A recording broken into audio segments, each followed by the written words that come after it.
Hi, I'm your host Jenna. And I'm your host Sophie.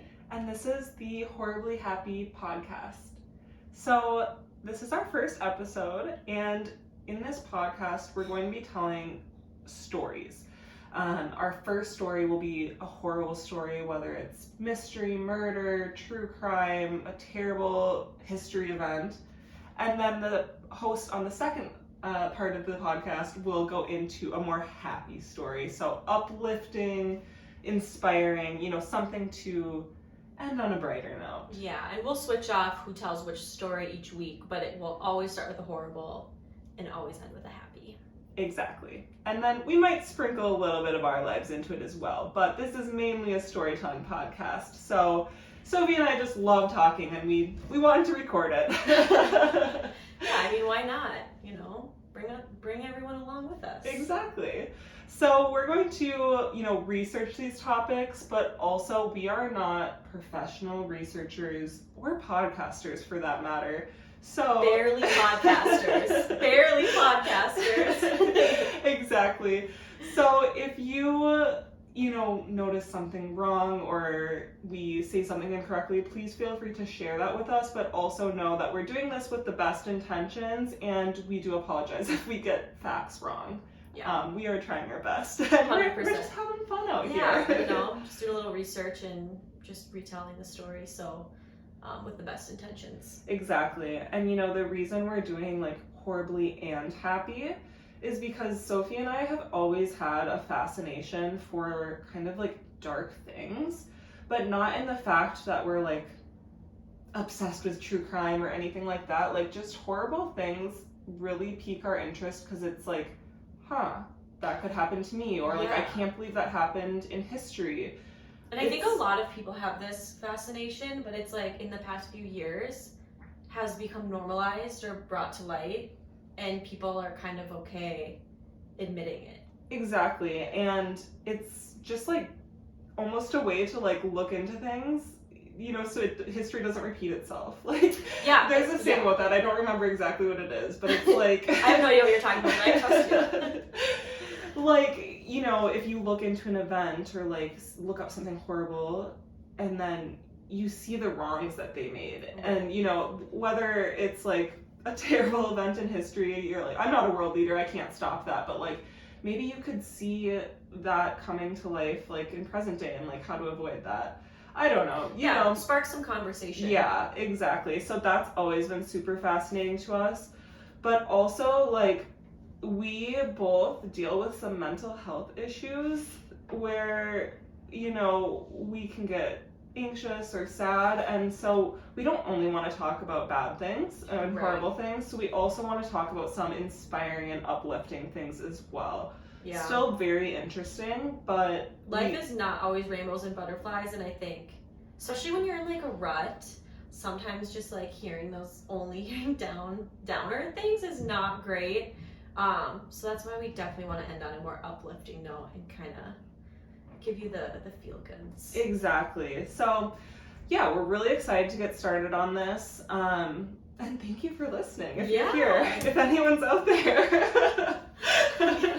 Hi, Mom. Yeah, just our family and close friends for this week, but hopefully we gain a few more of you guys. Exactly. Awesome. So to start off, before we get into the horrible story, which Sophie will be highlighting today, we just wanted to catch up, chit chat, see what's going on. I mean, come on, the only thing we have to catch up on right now is Taylor Swift. I knew you were going to say that, and me too. I can't. So, some background. Sophie and I have known each other since 7th grade. Yeah. Been best friends since 7th grade as well, inseparable. So we've, gone through life with Taylor Swift as our musical icon, and now she's just repeating, coming out with re-releases, and it's just been an emotional roller coaster, but an amazing one at that. Yeah, we're Swifties to say the least. So we just always support our girl no matter what. We did not jump ship when things were bad. Some people did, and that's okay. We'll always welcome you back with open arms, but we were not those people. We are fiercely loyal to Taylor Swift. Yes. So for anybody that is not a Swiftie, or maybe has been living under a rock the past weekend, Taylor Swift just re-released her Red album, and this time it had 30 songs, so some of them were not released the first time around. Yeah. And her cult favorite song, All Too Well, has been released as the 10-minute version, and it was a long song prior. It was like a 5-minute song prior, like the first time it was released, so it was already a long song, and then to be 10 minutes, it doesn't feel like 10 minutes though. No, it doesn't feel like 10 minutes, but when I was listening to it, and you know the first part of the song, it's like lyrics that you've already heard, and then it comes in with lyrics you haven't heard yet. Immediate tears, immediately bawling. It just caught me so off guard because I was kind of just like waiting for a new verse to happen, but she threw in lyrics in the middle of that second verse. Yeah. Where she's like tossing me the car keys. I know. Fuck the patriarchy, and I was like, whoa, here we go. I know. We're in it. Yeah. Truly a masterpiece. So that's been our whole weekend. We're recording on a Sunday right now, and it has been It was released Friday, so all Taylor Swift all day. Sending TikToks back and forth, theories, videos, Easter eggs, all the goods. What album do you think she's gonna re-record next? 1989. I mean, I think so too. Everybody's saying that. Yeah. Okay. I mean, I like to ruffle feathers, but I actually saw this TikTok today where a guy theorizes she's not going to release or re-record anymore because he thinks it's just a PR move for the people who hold the other records now to finally be like, okay, fine, we'll sell them to you. Sure, but I think she's having too much fun with it. Like, and I think she's already re-recorded more.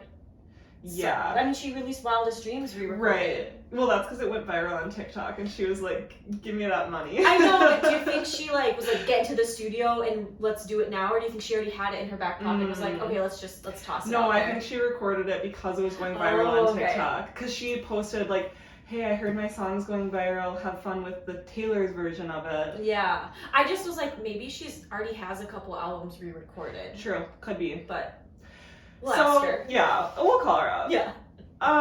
And please don't drop off if you're not a Swiftie, because we won't talk about Taylor Swift the whole podcast, but this is a really big life event for us. Yeah, it's been a really fun weekend listening to her music, but this will not be a Swiftie podcast, so please stick around. Come back, please. Come back, be here. Okay. So, anything else, Sophie, going on in your life? Gosh. No, it snowed yesterday for the first time. We've had an amazing fall. Oh yeah, so Sophie and I both live in Minneapolis, Minnesota. True. And that's as much as we'll disclose. You guys got to do the rest. And I was so ready for it. I feel like every year I dread snow, the first snowfall, but I was just like, where is it? I'm ready to be cozy. Truly, because we've had the most amazing fall. For those that don't live in Minnesota, typically we have like a 2-week fall. Yeah, and for like the true fall weather you see.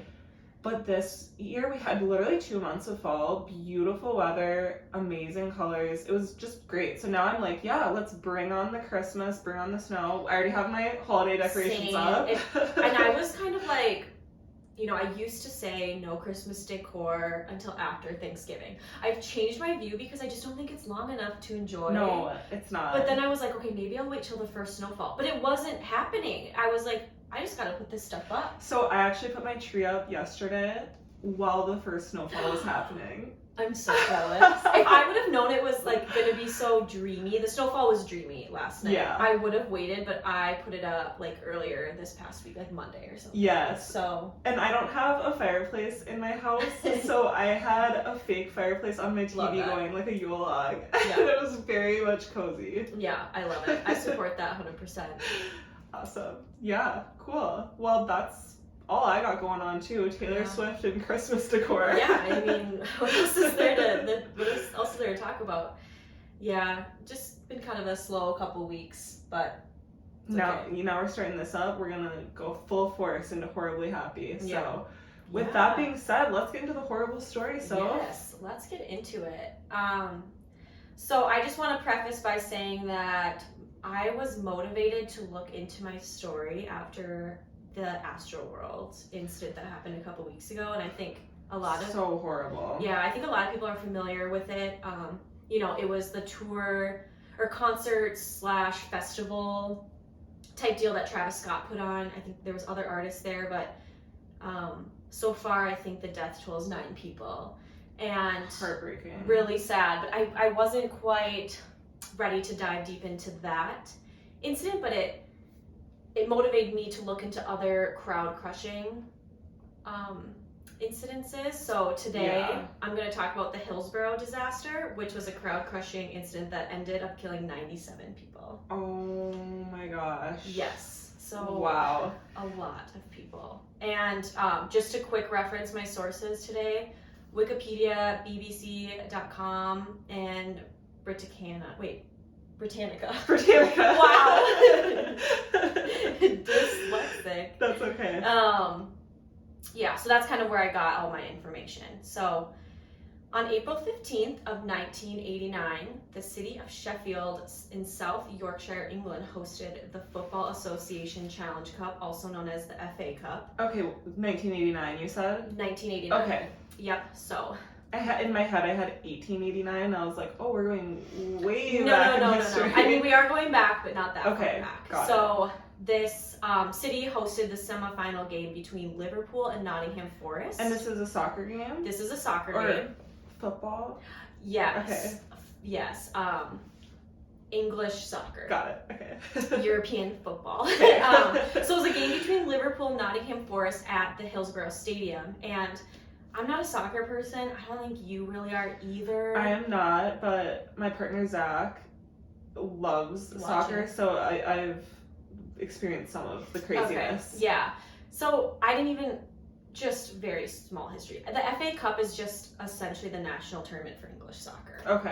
And today it's actually more commonly known as the Emirates Cup, so I think people refer to it as both, but it's just kind of, I hate like referencing, but it's like the Super Bowl, NFL kind of thing. Okay. Yeah, but for English soccer. And I'm sorry if that's wrong. I'm not a soccer person. I do not watch it, but that was kind of the vibe I was getting when I looked into it.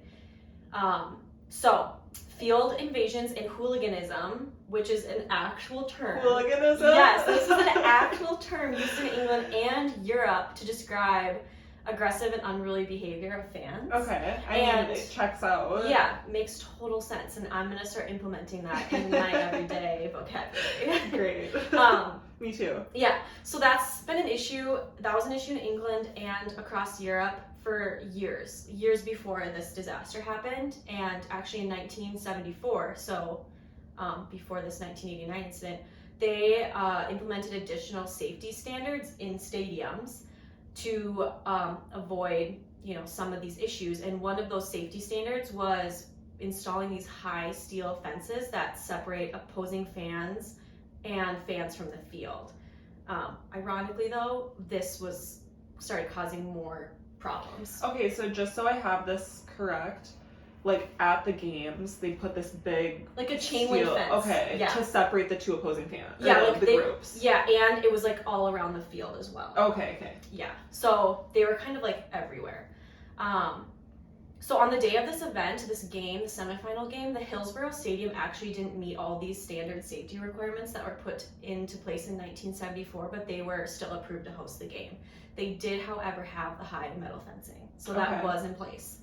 And ironically, this Hillsborough Stadium had a crowd-crushing incident during another semifinal soccer game they hosted back in 1981, so 8 years prior to this game. Yeah. Fortunately, no one died, but 38 people were injured. Scary. Yeah, so these fences were, I think they had good intentions with them, but they were still causing essentially just different kinds of problems. And crowd crushing was not new to this day. Right. Okay, so on the actual day, Nottingham Forest supporters were allocated to the south and east ends of the stadium, and that held about a 30,000 person capacity. And Liverpool fans were placed in the north and west ends of the stadium, which was about a 24,000 person capacity. Wow, so they're like literally like, you support this team, you go here. Yes. Okay. Like again, nothing new. They separated rivaling fans years before this happened because it just got so rowdy. Hooliganism. Right. That is crazy though, because like, if you think, we've both been to a Vikings game, and like, there's the opposing fans that you just like sit next to you, and it's fine. Yes. Yeah, totally. And I've been to college games before. I know that's not professional, but like it can get rowdy there too, but you're still standing next to fans that are from the opposing team. So obviously English soccer is a huge deal. Right.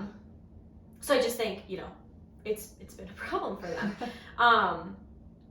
And so this event happened on the Liverpool side. So I'm going to kind of focus on the Liverpool stands and that area of the field. And because they didn't want the rival fans to cross paths or go into each other's sections, like they each had an entrance they had to enter, but only one entrance. So Liverpool was entering one side, Nottingham Forest was entering the other side. And then they also had turnstiles. You know what those are, like they're like if you like have ever taken a subway like in the big city, you like have to like I just didn't know what they were called. Yes. Yeah, turnstiles. Look it up if you're not familiar. I don't know why. Styles. Everyone had to walk past Harry Styles. Was he 1989? Is he Taylor Swift's age? No, he's like our age. Okay, so which is Styles, an undisclosed age. To be determined. Okay, so the match that day was set to begin at 3 p.m. and around 2:30/2:40 p.m. 10,000 Liverpool fans had still not entered the stadium. Okay. So they were still like outside of the stadium, outside of the turnstiles, trying to get in. And because they only had one entrance, it was just like bottlenecking, because turnstiles also like take time. It's not like they were just like crowding through because you have to check tickets and all that stuff. So it was actually like there was some crowding issues outside of the stadium before the game even started. And shortly before kickoff, with growing concern of crowd crushing outside of the stadium, a police officer who was there requested the stadium to delay the game like 30 minutes so that they could get everyone inside. And this was not, like they had done that before, I guess. Just delayed the game so that they could get everyone inside, because otherwise people are just, these fans need to get in and see kickoff. Right. But his request was denied. Yeah, so they said no. But anyway, still an issue. People were getting pushy and aggressive, so a police officer allowed a gate C, to be opened, which was actually meant to be opened after the game to let fans leave. You know how like these stadiums have more, they like open more doors at the end of the game to let people out? So that was like a door that was going to be opened after the game, but they opened it prior because there was so much crowding, and people then were coming in through this like outdoor and bypassing the turnstiles. So it was kind of like off to the side. They didn't have to go through the turnstiles, and all these people were kind of flooding through this gate all of a sudden. Okay. And then, it's also important to note that there was no assigned seating here. It was just like open admission, and fans were just encouraged to disperse and find their own seats. Okay, that sounds like a terrible idea. Yeah, recipe for disaster for sure. Okay, so now I kind of have to get into explaining the setup of these stands. So bear with me because, I'm using my voice only. But the entrance was on the west side, the west end of the field.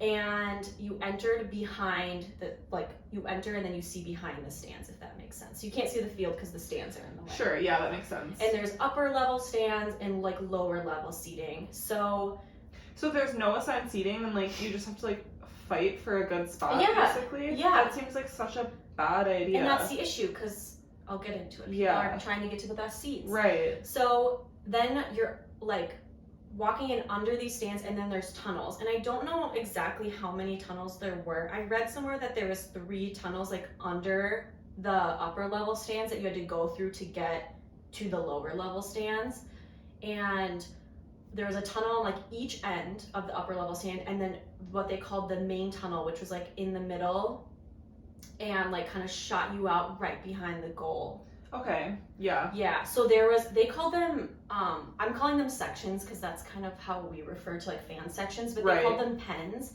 So this main tunnel led to pens 3 and 4, and these were the sections that were directly behind the goal, which I'm assuming are like desirable seats. Right.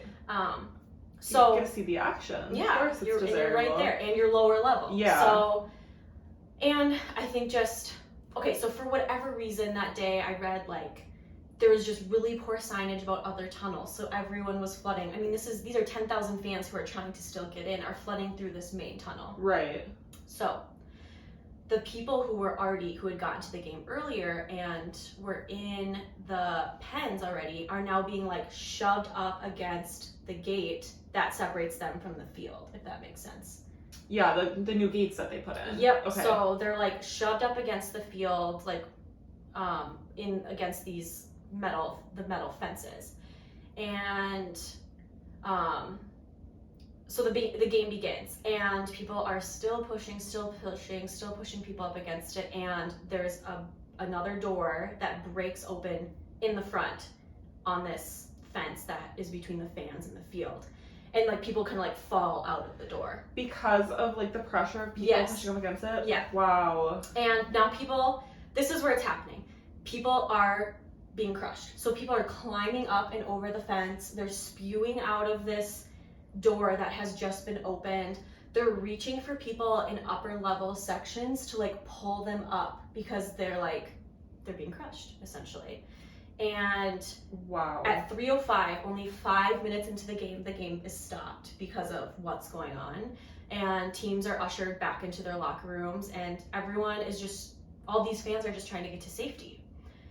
And unfortunately, those who were unable to get out of the crowd were packed so tightly that many of the victims died from compressive asphyxia, which I was reading about, and it was standing asphyxia. So they were pushed. It's not even like I just got chills up and down my body. It's not even like they felt. It's not like it's any better if you fall to the ground. No. But they were literally so close together that they suffocated because they like couldn't move their chest. I cannot even imagine. I know, it's terrible. And those who were there and able-bodied were like attempting CPR on these victims, and people were making like homemade stretchers out of like signs and other equipment they could find from the field. And those who were on the scene reported saying they saw people losing consciousness like right in front of their eyes. And this is, I'm gonna get into this next. But the police officers on the scene said that letting the fans assist those who were wounded and dying was intentional, so that the fans wouldn't turn their frustration onto the police. So they could be like distracted. Super weird. They said that?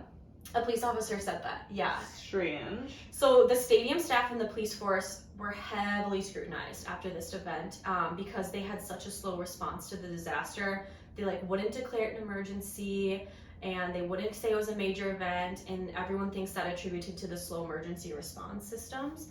And in 1991, so 2 years after the event, the coroner's report declared that all those who died at the scene were beyond survival at 3:15 p.m. So just quick timeline, the game started at 3, it was called up at 3:05. He's claiming that anyone who died by 3:15 p.m. There was no way to save them, and that's really important because the first ambulance didn't even arrive until 3:15 p.m.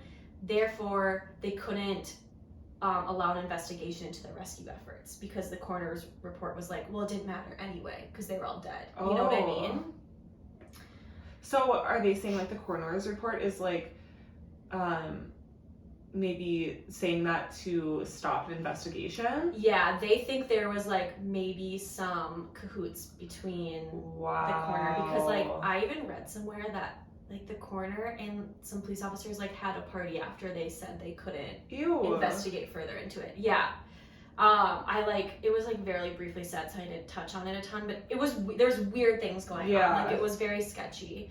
But families of their loved ones who passed away and died were really pushed for investigation, and just were really unhappy with them saying oh, it was an accidental death, because they're things could have happened, this could have been avoided. Right, that, although nobody straight up murdered somebody, that's not oops, that's an accident, it's not preventable. That seems very preventable to have 100% that happen. Yep. So in 2009, an independent research team finally investigated the incident. What, is that like 20 years 20 after? years later. Yeah. Wow. Yep. And they believe that the police participated in a cover-up of the incident and that it was not caused by drunken and unruly fans like the police had originally stated. And this independent team also said that 164 reports had been altered and negative comments about the police force were removed when people were interviewed about like the event that happened that day. Wow. Which is crazy. Yeah. This independent team also stated that 41 people could have been saved with better rescue efforts because post-mortem examinations showed that many victims had lung and heart function after being removed from the crush. Oh. So it's just not true that they were like already too far Right, gone. and how many people did you say died? On the scene, it was 94. So to have a coroner say 94 people were dead before 15 minutes is like, what are the chances of that? Like, that seems really And it's actually unfathomable. completely false because people were reportedly died in transit to the hospital and at the hospital. Yeah. So it was just so ridiculous, and I think that's why people were just so outraged because they're like, it's just simply not true. Right. Yeah. Yeah, and then in 2012, that coroner's ruling for the accidental deaths was overturned. Good. Yep, so another 3 years later. And then in 2014, police chief superintendent at the time of this event, David Duckenfield, admitted that it was not the crowd that opened Gate C, which he actually had said originally when he was the one who made that decision. That was debunked like pretty early on. Okay. Like that wasn't new news in 2014, but even right away he was like, oh, the crowd He's opened constantly trying to blame the crowd. Yep, but he did also say his failure to block the main tunnel directly caused the deaths in pens 3 and 4. So those are those sections I had mentioned earlier. So right. I guess like kind of good that he said something however many years later. And in 2017, a jury found that 96 people were unlawfully killed and 6 people from the police force had charges brought up against them, and David Duckenfield faced 95 counts of manslaughter. And ultimately, after like many trials and dismissals, like I won't get into the whole thing, David Duckenfield was found not guilty in 2019, and those 6 police officers were all eventually acquitted. I mean, so like, yeah, no one was really held responsible. Right. Yeah. So really terrible. All in all, 97 people died from their injuries that were caused by this disaster, with the most recent death occurring in 2001, so just earlier this year. 2021. Sorry, 2021. Yeah. This guy was like, Wow. I don't know the name off the top of my head, but he had suffered injuries and was in like a vegetative state for years, and then came out of it and was not like completely came out of it, but was able to communicate in some sort of way and like talk about the event, but he eventually just like succumbed to his injuries earlier this year. Oh my gosh, so that is heartbreaking. He's officially the 97th victim. 94 of them died on the actual day, either on the field, in transit to the hospital, or shortly after arriving to the hospital. Ages ranged from 10 to 67 years old. 3 people have been known to have committed suicide following the event, and 766 people were reported to have suffered injuries. That is like almost like I can't grasp it because it's so big. It's a lot of people. Yeah. Yeah. And this is all just like reported. Like 3 people have been known to commit suicide. Like who knows, Right. anything else that has come from that, or just even like mental anguish. It's like, oh my gosh, like imagine like surviving that and how traumatic that would be. yeah, I'm pretty sure I read something about like a 10-year-old who died. Like his cousin, who was like 13 at the time, like went on to become a soccer captain for one of the English teams. So like he was just like very hurt, but like also motivated by this incident. Wow. Yeah. And all in all, the Hillsborough Disaster is labeled the highest death toll in British sporting history to this day. And today, stadiums have now removed fencing, thank God, and have also implemented an all-seated method, which just means that everyone is assigned to a seat. I was gonna say like, okay, well, how have they prevented this now? Yeah. So those are like 2 of the biggest changes that came out from this, and I'm sure additional safety measures, and probably like not allowing a stadium who didn't meet the safety requirements host a game anyway. Right. Yeah. So yeah, it's a really crazy, sad story, and I had never heard of it, surprisingly, until I was researching crowd-crushing incidences after the Astroworld. Yeah, I've heard of it, but I didn't know, like, the details of it, Yeah. and it is just so unbelievably terrible. Yeah. Horrible. Really sad. Yeah, so that's my story, which, fascinating. Like, I'm not a soccer fan, but it was just super interesting to learn, like, all the problems they had, like, all the issues they had prior to this. Right, and the fact that, like, the people in charge of keeping everybody safe is, like, their immediate response is to blame it on the crowd. Like, okay, I'm sure there was, what is it, hooliganism? Yeah. I'm sure there was hooliganism. I'm sure there was alcohol. But that you have to expect if you're hosting an event like that. You have to be able to control it, and they weren't ready to control it, and then they just turned it on the fans. Like, Yep. Yeah, that is not okay. I'm really glad that it was brought to light, like, what actually happened, but 20 years later seems a little late. Yeah, I mean, like, it's great that the coroner's initial report was overturned and they weren't accidental deaths, but it's just it has to be so unsettling for the family that really no one was held responsible for what happened. Yeah. Wow, yeah, I've been pretty fascinated in, like, a terrible way about crowd crushing incidents, because I did, like, the first time I ever heard about a crush, I think it kind of happened recently. Like, I didn't know what the term crush meant, but I heard about a crush that happened, was it Jerusalem? Oh, yeah, and it was, like, thousands of people died. Are you talking about the one with, like, the holy day? Where, yeah, the trek to Mecca. Yes. So I heard about that on the news, on, like, my daily news podcast, and I was just, like, gut punched, like, wait, what is this? People can die like this? Yes. So then I looked into it a little bit more. It's just, like, terrible. It's maybe the worst way to die. That's, like, my new fear. Like, how terrible is that? And, like, how many concerts or events have you been to where you're, like, pretty packed? Yes. Well, so I'm really glad that, like, these stadiums have now implemented, like, assigned seating. That's clearly, like, a really big solution to this problem. But then it brings us back to the Travis Scott festival, where it's not assigned. No. You have to push to get to the front. Yep. His crowd is rather unruly anyways, hooliganism, one might say, and he tends to encourage it. Yeah. So it's like, okay, maybe concerts need to have, more assigned seating, not just an open pit, especially concerts that have thousands and thousands and thousands of people there. Yeah, and that actually just reminded me is that on this Hillsborough Stadium, it typically had officers, like, around the pens to keep count of how many people were in each pen and then redirect people if the pens were getting full.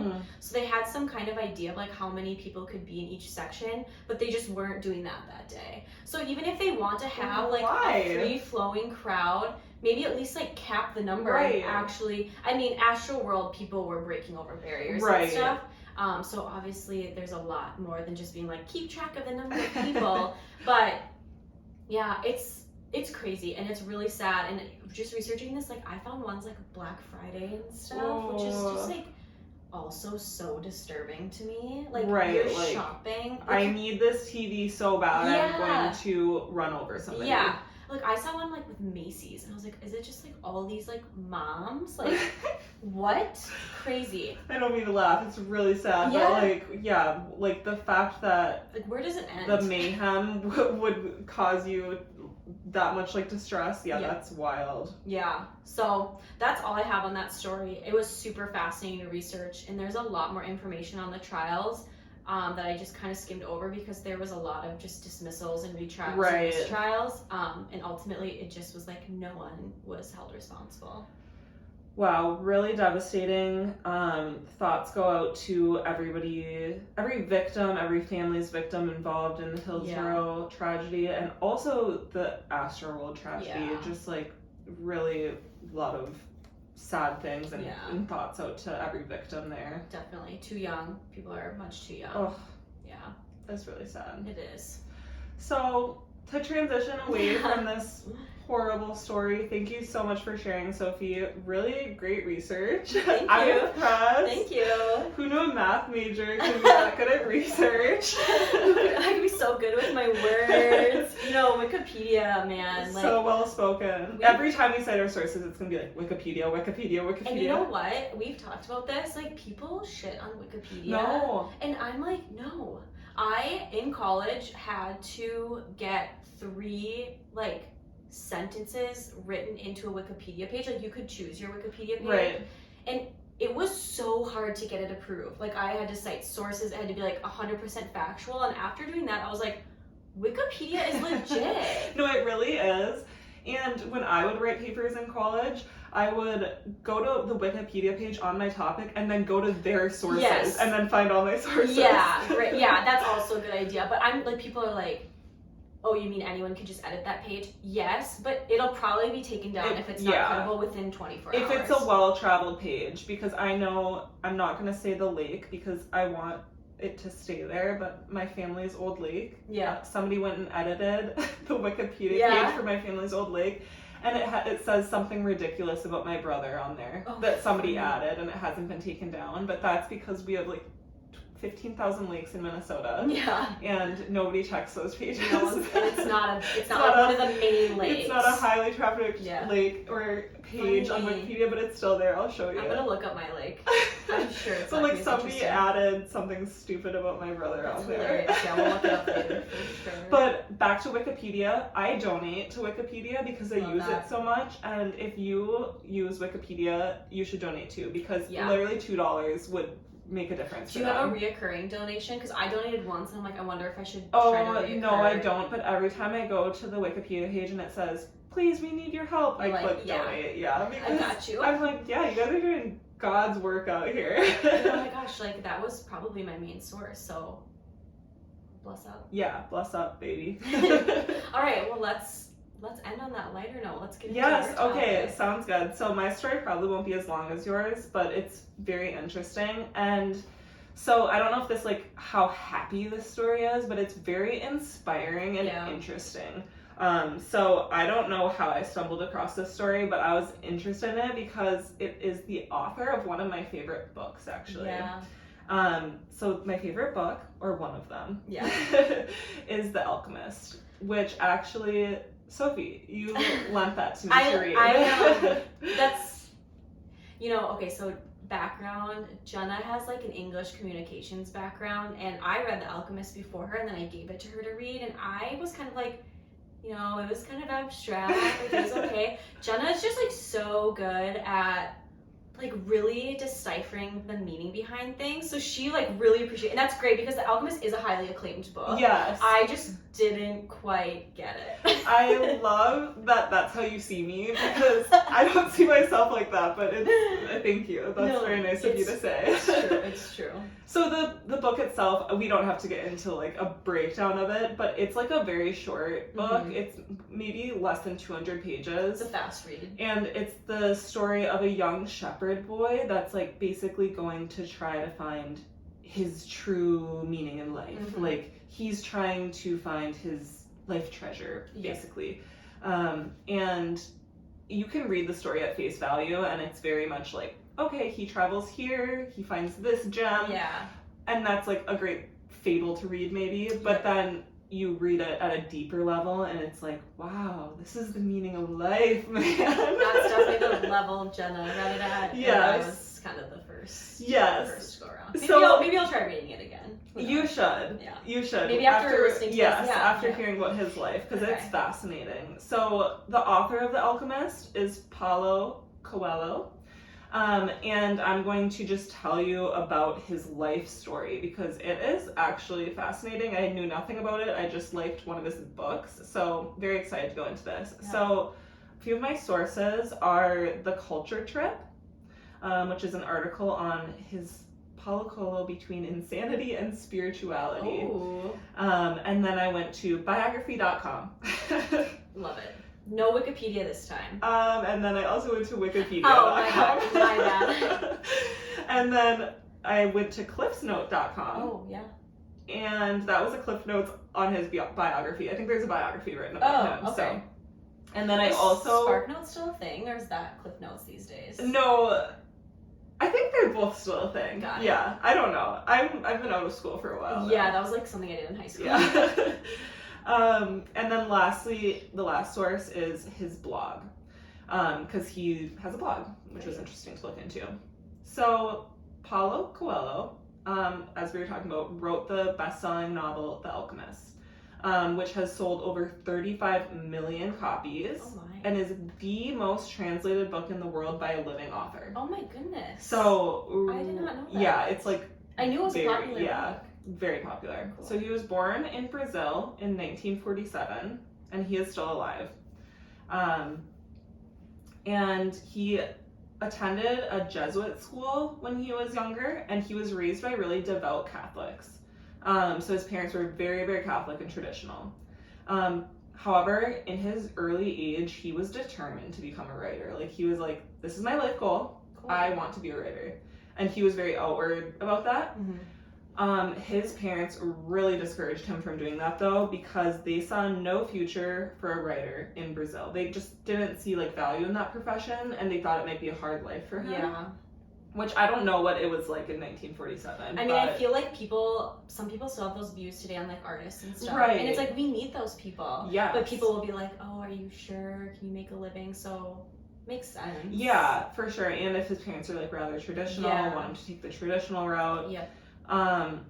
But Coelho didn't really see eye to eye with his parents. So his adolescence was pretty rebellious. Like, he just kind of went against the norm with what they wanted.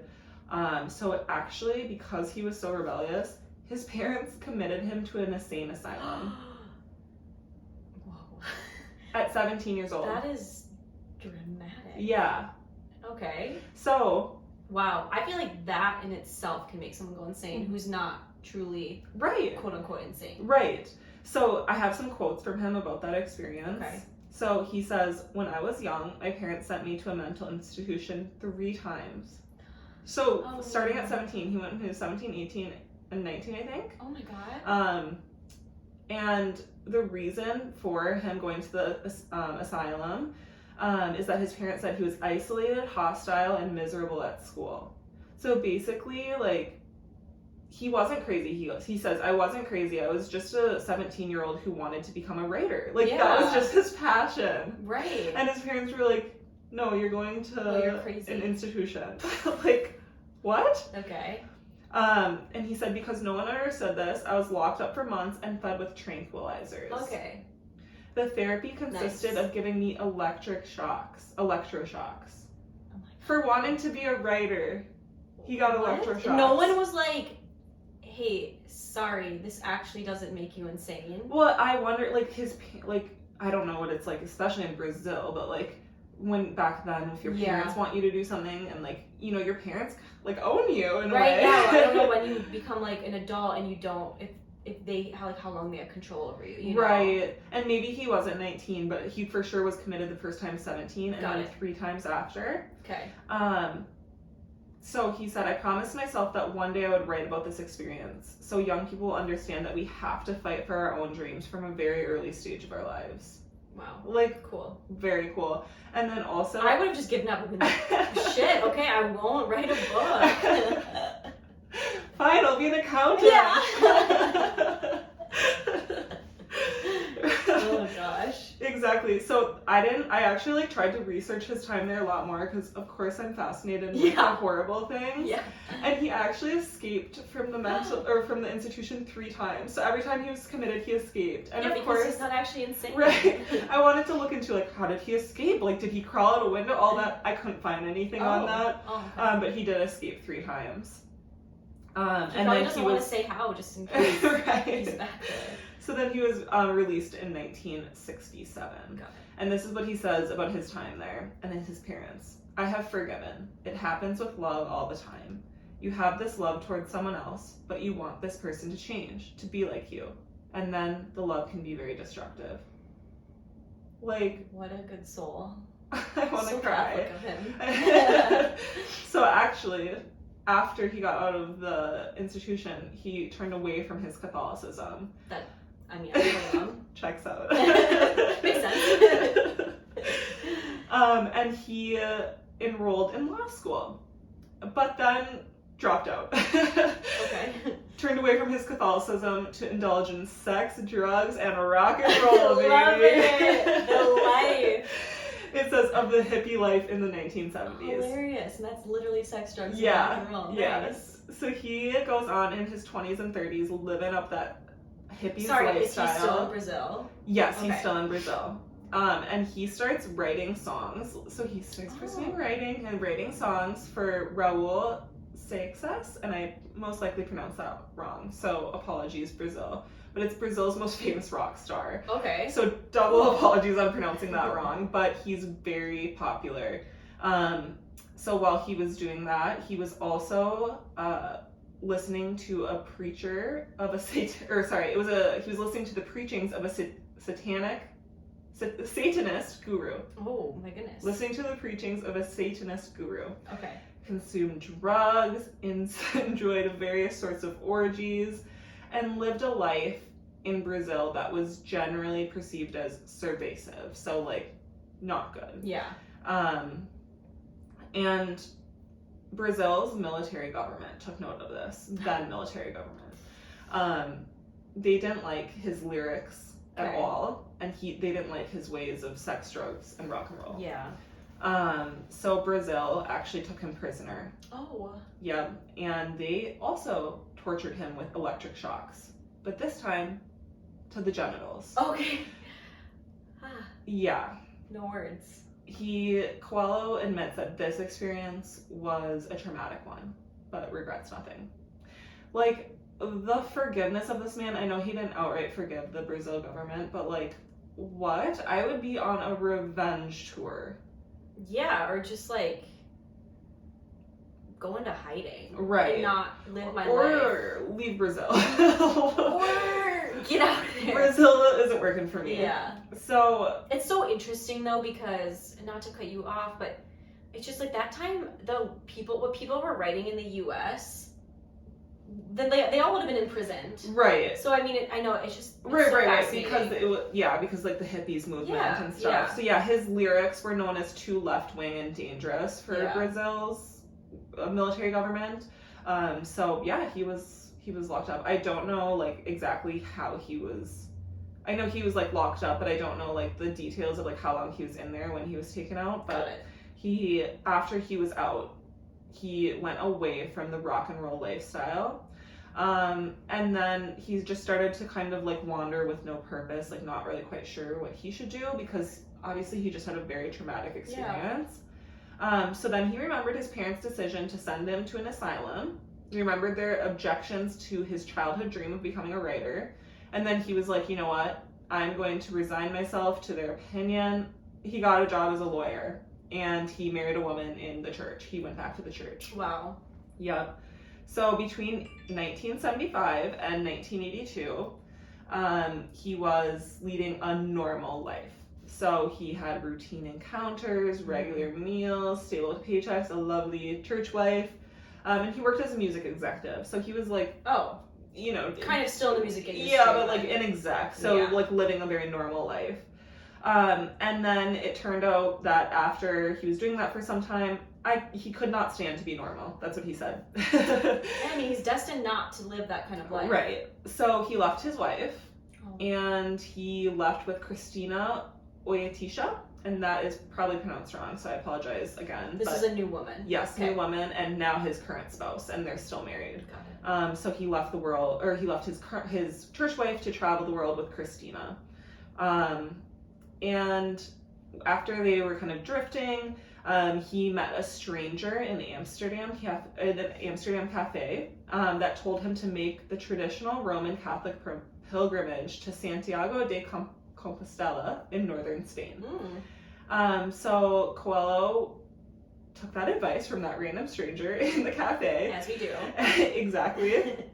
And he went to Spain in 1986, and he was 39 years old at this point. Okay. So the road to Santiago de Compostela is a Catholic pilgrimage that is 500 miles long. Okay. So it's a long pilgrimage. And he did that walk, and it was a spiritual awakening, he said. And he is still like very spiritual to this day, so that kind of just like strengthened his faith. And after he took that pilgrimage, he actually wrote a book called The Pilgrimage, and it's an autobiographical account of the trek. So after he wrote that book, The Pilgrimage, he quit all of his other professions, which I'm not quite sure what he was doing then, but he's just like, nope, I'm going to devote myself fully to writing. Like, I'm going to fulfill my lifelong dream at 39.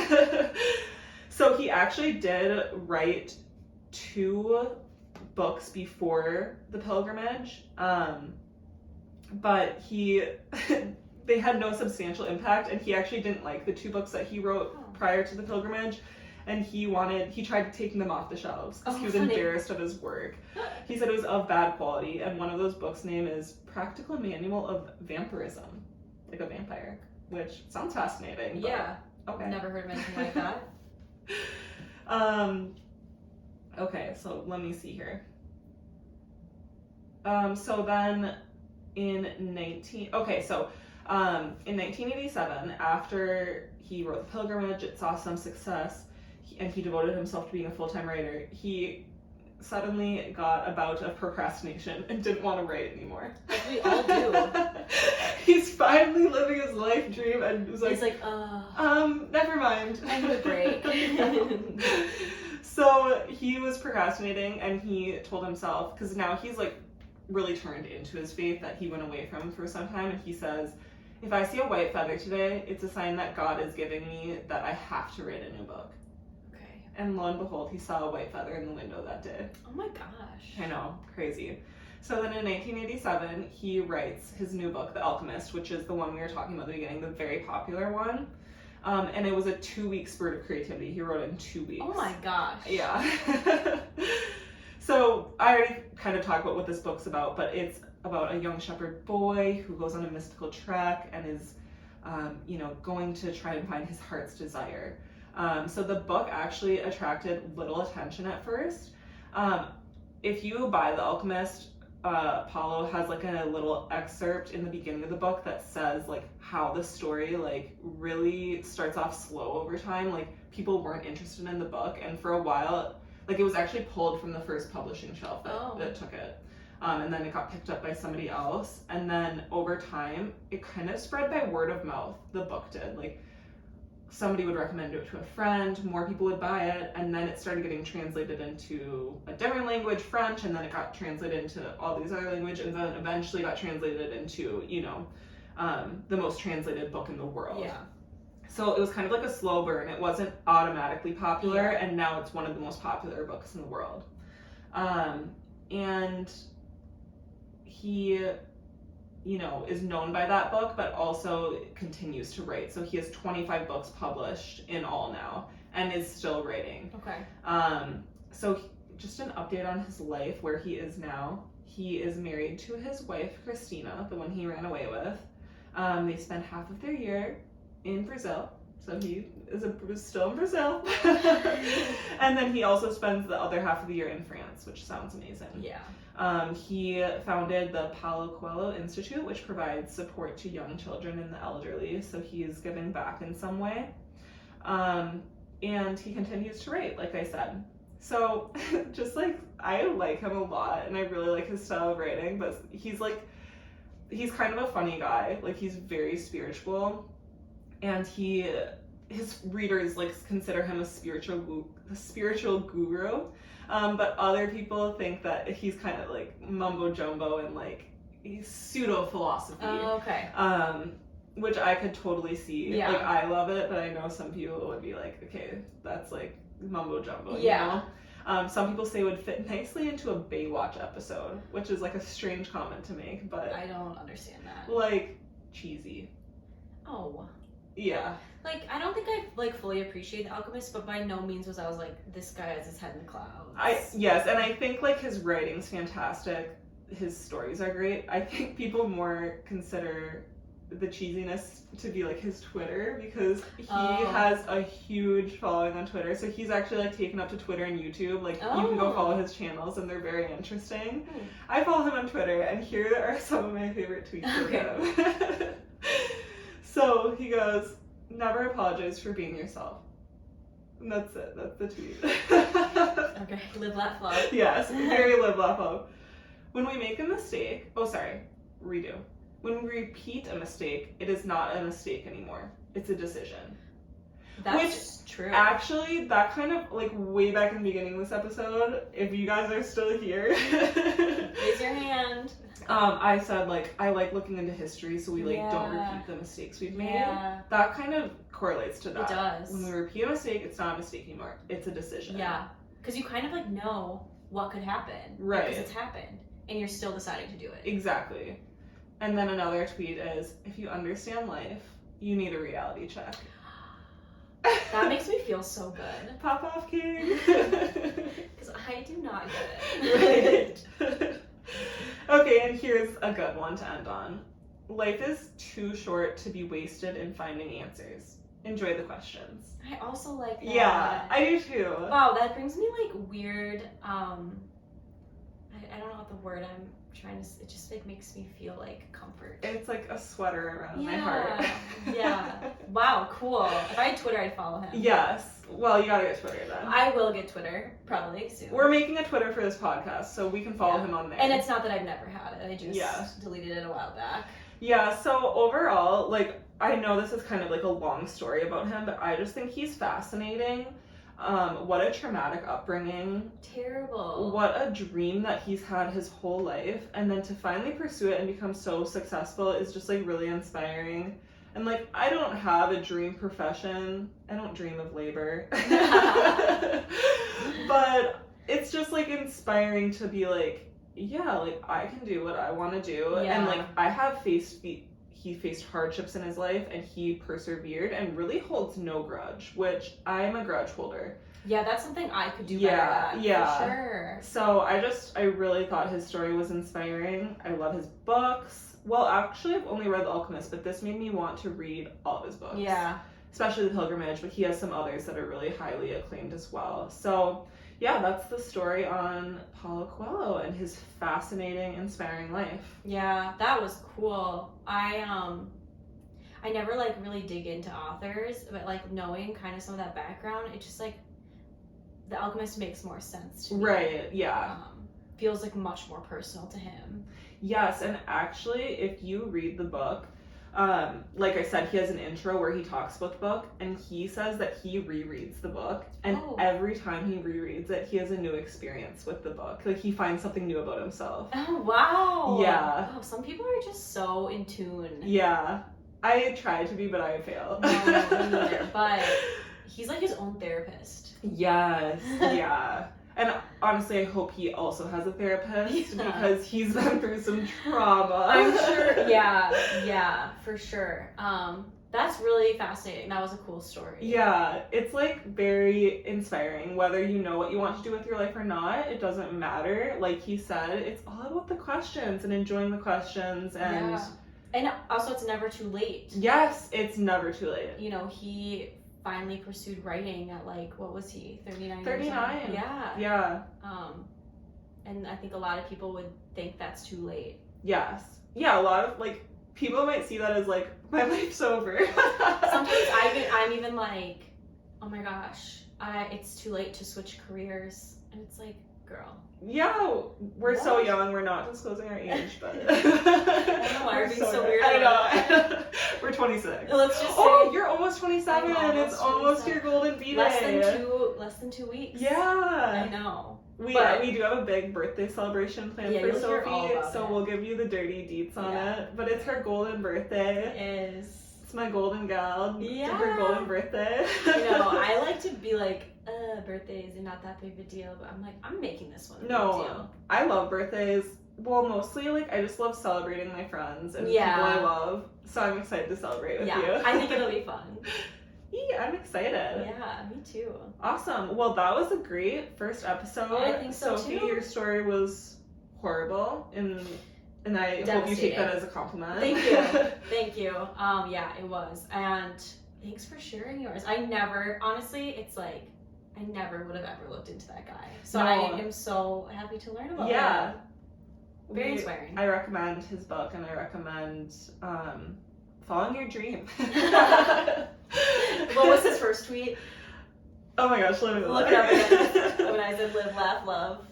Yeah, that was very live, laugh, love. You can see the cheesiness. Okay, never apologize for being yourself. Yeah, that's one thing to take away from this episode. Yes, exactly. Awesome. Well, okay, that's it. Yeah. That's a wrap. Cool. Thank you so much for joining us this week. Have a great rest of your week, and stay happy. As happy as you can be. All right, bye. Bye. That was good. That went way better than I thought. That was really good.